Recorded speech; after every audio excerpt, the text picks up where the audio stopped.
What's the origin of the New Year's celebration and where does the custom derive from? The custom of this celebration dates back to 2000 BC in ancient Mesopotamia, where the Babylonians and Assyrians would hold a New Year's festival called PT2, in honor of their god Marduk.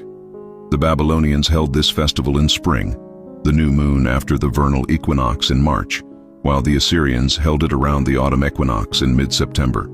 This custom was passed down to the Egyptians, Phoenicians, Greeks, and Romans. During the Roman Republic, the year began on March the 1st. It soon changed to January 1st after 153 BC, which was thus continued into the Julian calendar, which was instituted in 46 BC by the Roman Emperor Julius Caesar. This meant that the New Year's festival was held in honor of the pagan god Janus, as January was named after the Roman god Janus, who was the god of doorways, transitions, and new beginnings. In 1582, Pope Gregory XIII introduced the Gregorian calendar, which was meant to act as a slight modification of the Roman Julian calendar. Nevertheless, the core foundation of the calendar remains the same, and most of the world holds to the Gregorian calendar. Thus, the custom of honoring Janus on January 1st is still practiced today, unbeknownst to many. According to Hebraic biblical custom, the New Year started at the start of spring, on March 1st, biblically known as the month of Abib.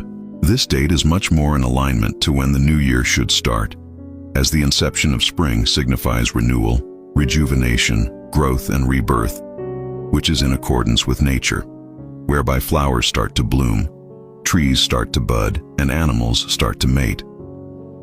Did you know New Year's resolutions weren't originally about glowing up or being your best self? They were literally offerings made to a two-faced Roman god. January, named after Janus, the pagan god of beginnings and endings.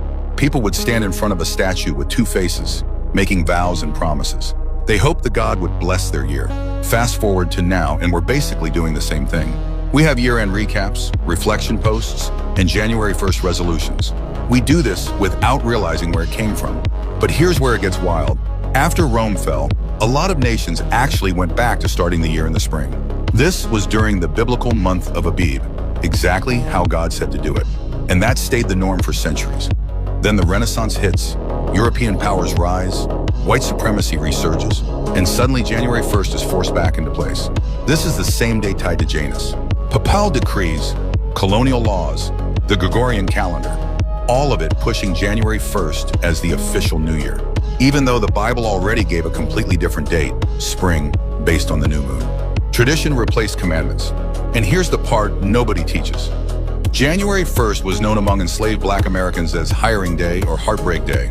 This was because families were rented out or sold on that date. A ritual rooted in pagan worship turned into generational trauma. So think about it. If God said the year starts in the spring, why are modern faith leaders still pushing Janus's day? Maybe the real question isn't when the year starts, but who changed it and for what purpose?